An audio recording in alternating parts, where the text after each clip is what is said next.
अस्सलाम वालेकुम जी, मैं हूं ज़िया बलोच और आप मुझे सोशल मीडिया प्लेटफॉर्म पर सुन रहे हैं और देख रहे हैं। सामीन, 3 स्टोरीज़ आपसे शेयर करनी है, तीनों ज़बरदस्त हैं और शर्तिया जनाब मैं आपसे कह रहा हूं कि आप सुने और तीनों स्टोरियाँ आपके लिए शानदार है। पहली तो ये है जनाब कि पीपल्स पार्टी में सियासी नाटक खेला जा रहा है। मैं तो इसे सियासी नाटक खेल कहूँगा और उसके बाद आप खुद भी फैसला कर लीजिएगा।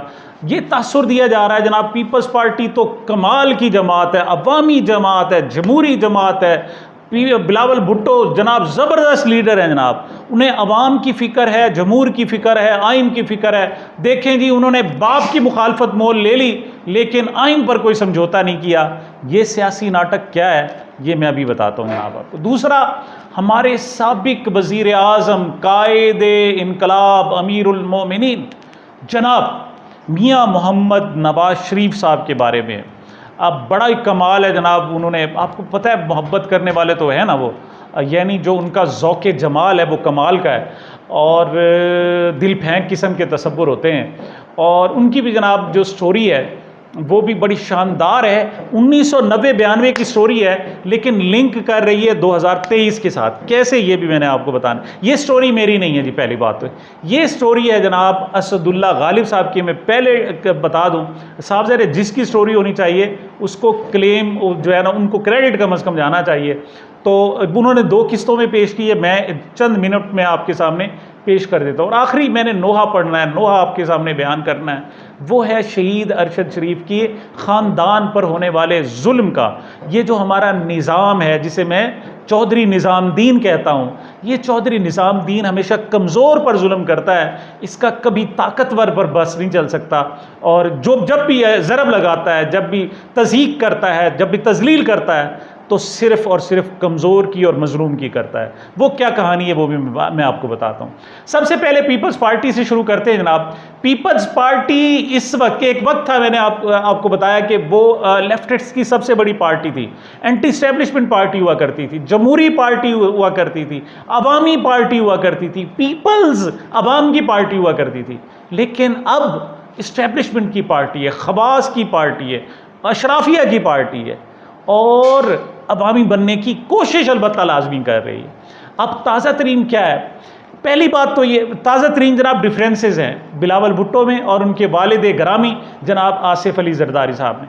क्या आसिफ जरदारी साहब कहते हैं जनाब कोई ज़रूरत नहीं, आप ये जो हल्का बंदी है ये ज़रूरी है, आप 5 महीने में इलेक्शन करा दें। बिलावल साहब कहते हैं नहीं जी, आइन कहता है 90 दिन में इलेक्शन होने चाहिए। अच्छा, बिलावल भुट्टो साहब कहते हैं जनाब कि ये जो इलेक्शन कमिश्नर है ये सही नहीं है, दोगला है, ठीक है जी, वो लफ्ज़ इस्तेमाल करते हैं।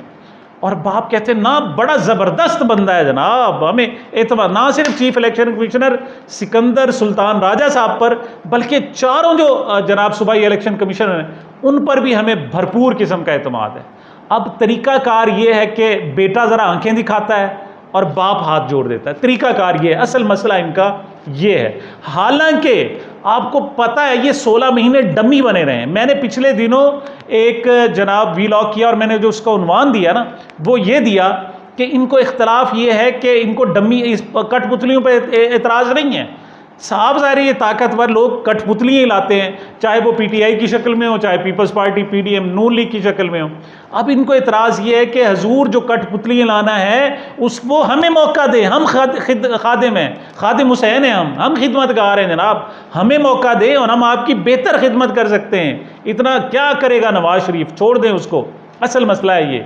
और अगर इनको कठपुतली के तौर पर काम करने का मौका नहीं मिलता तो फिर ये जमहूरी बनने की कोशिश करते हैं और फिर इसीलिए ये सियासी नाटक भी रचाया गया। हालांकि मैं आपको बताऊं कि 16 महीनों ने इन्होंने जनाब हुक्मरानी की, वज़ीर ख़ारजा रहे, मेन वजारतें इनके पास रहीं। उस वक्त इन्हें ख्याल नहीं आया, मई में जनाब जब पीटीआई ने असम्बलियाँ तोड़ी तो उस वक्त उन्होंने कहा था जनाब इलेक्शन कराओ, नहीं जी हमने तो हल्का बंदियाँ करनी है। हल्का बंदियाँ नहीं हो सकी और आखिरी हफ्ते में, यानी असम्बली के इख्तिताम के आखिरी हफ्ते में अचानक इन्हें याद आ गया, ओ हो हल्का बंदियाँ करनी है। हालांकि तरीक़ाकार ये होता है, देखिए असूली बात मैं कहूँ, हल्का बंदियों का चक्कर क्या है ये भी मैं आपको बता दूँ। हल्का बंदियों का चक्कर ये होता है कि सेंसिस होती है हमारे यहाँ, मरदमशुमारी होती है हर 10 साल बाद होती है 10 साल में आबादी के फैलाव का पता चलता है कि आबादी पहले कितनी थी। मिसाल के तौर पर जो 2017 की जो मरदमशुमारी थी, जो पहली थी, उसमें 22 करोड़ आबादी थी। अब जो 2023 में जो सेंसस हुई है उसमें आबादी हो गई थी 25 करोड़। तो अब तरीकाकार ये होना चाहिए कि पहले अगर 272 कौमी असम्बली के हल्के थे तो अब 300 या 325 हो जाने चाहिए, क्योंकि आबादी 3 करोड़ बढ़ गई। अब उसके लिए ज़रूरी है कि ये आइन में तब्दीली है, यानी हल्कों के तादाद जो है वो आइन में तब्दीली। आइन में तब्दीली 2/3 अक्सरियत से हो सकती है। ये तब हो सकती है जब हुकूमत अपोजिशन मिलकर करें। अब अपोजिशन तो थी नहीं, ये अयाशियाँ बदमाशियाँ करते रहे पीटीआई के बगैर। वो तो चले गए थे इस्तीफा देकर, उनको आने नहीं दिया। जानबूझ के इन्होंने राजा परवेज अशरफ ने असम्बली में नहीं आने दिया। और हालांकि आ जाते तो बैठकर बात हो सकती थी, सेंसस पे बात हो सकती थी, मामलात बहुत सारे हल हो सकते थे। उन्होंने आने नहीं दिया। और इन्हें पता है हल्कों की तादाद तब्दील नहीं हो सकती, लेकिन हल्का बंदियां कर देनी है ना। क्या जो हल्का यहाँ से वोट ज़्यादा हैं ये मुझे दे दो, ये मेरे मुखालिफ हैं ये दूसरे हल्के में फेंक दो, ये तरीक़ाकार है। ये नहीं, रिगिंग है, प्री पोल रिगिंग है। उसकी बुनियाद पर इलेक्शन को डिले किया जा रहा है। और क्यों डिले किया जा रहा है? इस वजह से कि पीटीआई जीतती हुई नज़र आ रही है। मैं अभी आपको बताऊंगा जनाब, स्टोर में जो इलेक्शन हुए गिलगित बल्तिस्तान में, इनके मुंह पर तमाचा है। मैं अभी इंशाअल्लाह व्लॉग करूंगा, उस सारी डिटेल में ला रहा हूँ जी। तो असल में जनाब ये हल्का बंदियों का जनाब ऐसे ढंडोरा था, हालांकि इसमें कुछ नहीं था। और पीपल्स पार्टी ने सिर्फ ताबेदारी की, जी आप इलेक्शन डिले कराना, जी हाजिर जनाब। जब उनके मर्जी का वजीर आला नहीं बनाया गया और काबीना नहीं बनाई गई, और जब पता चला कि जनाब छापे हो रहे हैं, नैब के केसेस हो रहे हैं, ये हो रहा है वो हो रहा है, तो फिर अब एक बंदा पाँव पकड़ता है, एक गर्दन पे हाथ है, दूसरे का पाँव पे हाथ है। गर्दन पे हाथ नहीं है सच, लेकिन कोशिश कर रहे हैं जनाब बिलावल भुट्टो साहब। भाई वो कहते हैं, कल उन्होंने कहा कि आप 90 दिन में इलेक्शन शेड्यूल तो दे दें 90 दिन का। चलें जी, 90 दिन में नहीं दे, 100 दिन में दे दें, फिर 120 दिन में दे दें, शेड्यूल दे दें। और क्यों 90 दिन से आगे नहीं जा सकते? ये तो पहले खुद ही दोगलापन है ना। दूसरों को कहते हैं दोगला, ये दोगलापन है कि 90 दिन की बात करो या 120 दिन की बात करो। अब जनाब पहली बात तो ये कि बिलावल भुट्टो साहब कहते हैं हमें एतमाद है चीफ इलेक्शन कमिश्नर पर, नहीं है। और आसिफ जरदारी साहब कहते हैं जनाब हमें एतमाद है।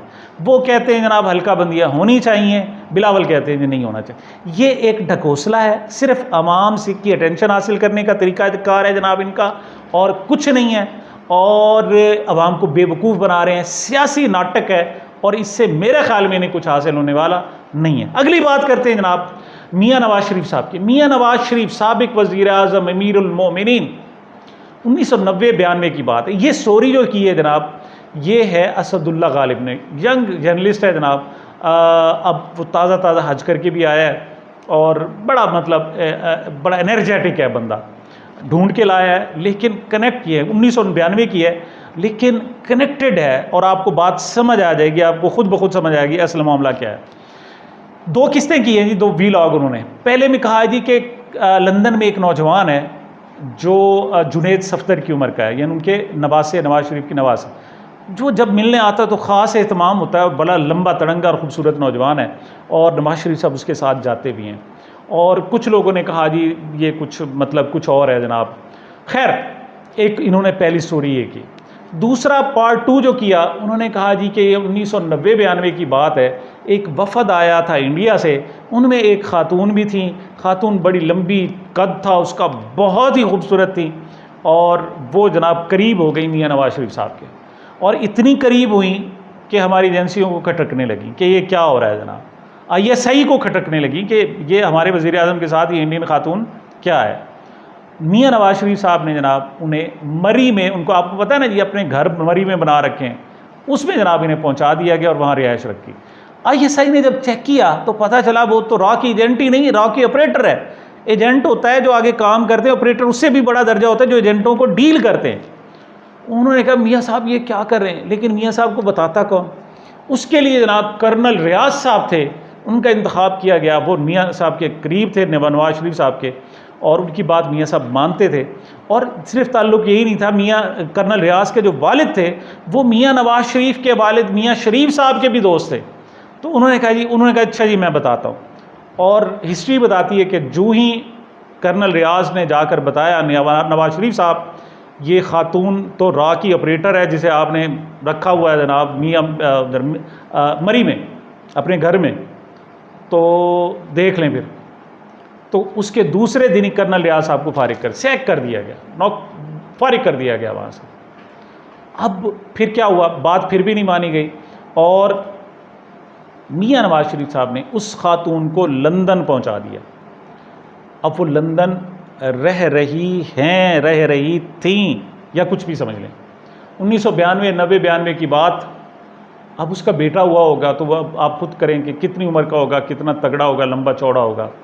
बहरहाल ये दूसरा कनेक्शन आप जाने और असदुल्ला साहब जाने, वो कहते हैं तो डॉट कनेक्ट कर लें, नहीं है तो ना करें। बहरहाल एक बड़ा नौजवान है जनाब, जो अब भी लंदन में एवन फील्ड में मियाँ साहब से मिलने आता है, मियाँ साहब को लेकर जाता भी है और वो कहीं जाते हैं। और ख़ास तौर पर जब वो आता है तो वहाँ जो उनके अपने कैमरा मैन हैं उनको कहा जाता है जी कि वीडियो आप कैमरे बंद कर दें और वीडियोस ना बनाएं। ये क्या मामला है? असदुल्ला साहब कहते हैं, असदुल्ला गालिब साहब की इसकी तीसरी किस्त भी आ जाए। उन्होंने उस खातून के नाम नहीं बताया, उनके नाम मुझे पता है लेकिन मैं अब शायद तीसरी किस्त में बताऊंगा। साहब ज़रा उन्हें भी प्रॉब्लम होगा, ASI और दूसरी एजेंसियां असदुल्ला साहब से भी पूछेंगी। बहरहाल तीसरी किस्त आई तो इंशाअल्लाह आपसे फिर बात होगी। लेकिन अब आखिरी बात करते हैं जनाब हम अरशद शरीफ शहीद के घर वालों की। कितना जुल्म है, बंदा भी उनका शहीद हुआ है और उनके जो बुरोसा है उनको जेल में डालने की धमकियाँ दी जा रही। ये है पाकिस्तान, ये है पाकिस्तान। जुल्म की भी हद होती है। इन लोगों ने PTI को जुल्म किया, उस पर ज़्यादती की और उसकी आवाज़ बंद करके रख दी। ये अलग बात है कि PTI फिर भी मकबूल तरीन सियासी जमात है। एक आपको पता है बिलों का, बिजली बिलों का एहतजाज हो रहा था, मैंने व्लॉग किया, मैंने कहा जी ये तो बड़ा आसान है, आप मीडिया को पाबंद कर दें, एक भी खबर बिजली की नहीं आएगी तो मामला सेटल हो जाएगा। और यकीन करें अगले दिन ही रात को 9-10 बजे ऑर्डर आ गए कि ना किसी TV चैनल पर ना किसी अखबार में बिजली बिलों की, महंगाई की कोई खबर, कोई एहतजाज, कोई मुजाहरा नशर शाये नहीं होगा। और उसके बाद ऐसे लगता है जैसे सत्ते खैर हैं। जो तरीक़ाकार है इनका कि जुल्म भी करते हैं और कोई रोने लगता है तो उसे रोने भी नहीं दिया जाता। सिमिलरली इन्होंने अरशद शरीफ खान के ख़ानदान के साथ किया है। उसकी माँ रो रही है, उसकी अहलिया रो रही है और उनके खिलाफ ही उन्हीं का जनाब वारंट गिरफ्तारी जारी कर दी। क्यों? वजह यह है जनाब कि आप आए नहीं, पेशी पर नहीं आए। अब वो चीख रही हैं, वो कहती हैं सुप्रीम कोर्ट ने सुमोटो नोटिस लिया हुआ है और हम वहाँ जा रहे हैं। हमने जो FIR दर्ज कराने के लिए दरख्वास्त लिखी थी, हम मुद्दई बनना चाहते थे, वो तो आपने इंटरटेन ही नहीं की, वो तो FIR ही दर्ज नहीं की। आपने आज खुद एक FIR दर्ज कर ली और हमें कहते हो जनाब हम पाबंद हो और जनाब आए, और नहीं आते तो तुम हमें धमकियां दे रहे हो कि हम जेल में डाल देंगे। ये इनका तरीक़ाकार है जनाब, जुल्म भी करते हैं और रोने भी नहीं देते। तो डाल दो जनाब, जो भी कत्ल हो, तरीक़ाकार बड़ा ज़बरदस्त फार्मूला मिल गया ना नई गवर्नमेंट को और ताकतवर हल्कों को। जो बंदा, जिस बंदे के साथ जुल्म हो, बंदा कोई मर जाए, कत्ल हो जाए, तो उसका जो बाकी बुरसा है उनको भी जेल में डाल दो। ना होंगे, ना शोर करेंगे और ना बात सामने आएगी। महंगाई वगैरह पे आपने वैसे भी गला घोंट दिया है। ये जुल्म कर रहे हैं, ज़्यादती कर रहे हैं आप, और कब तक करेंगे ये आपको इसका जवाब देना पड़ेगा। सामीन, ये मेरी अब तक की गुजारिशात थी। मुझे, मेरे चैनल को अपनी मोहब्बतों और दुआओं में याद रखिएगा। मिलते हैं छोटे से वक्फे के बाद।